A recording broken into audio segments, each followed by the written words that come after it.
If you're hoping to find more neural filters, what you need to do, go here to waitlist. How to install neural filters in Photoshop. Go to the filter menu and then down to neural filters. In here, you'll see down the side, you've got this option if you haven't got the filter. Just click and then it will download that filter. And there it is, it's been added, and you can then select the image and modify the image using neural filters.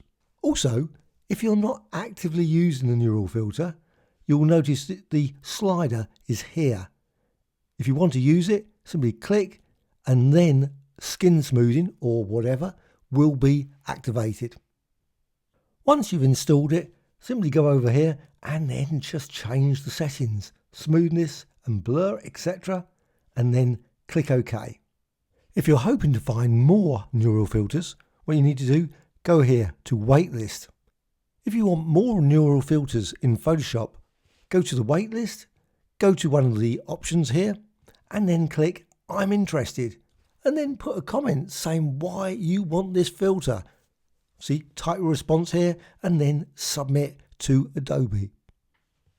Hope you found this of interest. Any questions, please let me know in the comments below. Bye.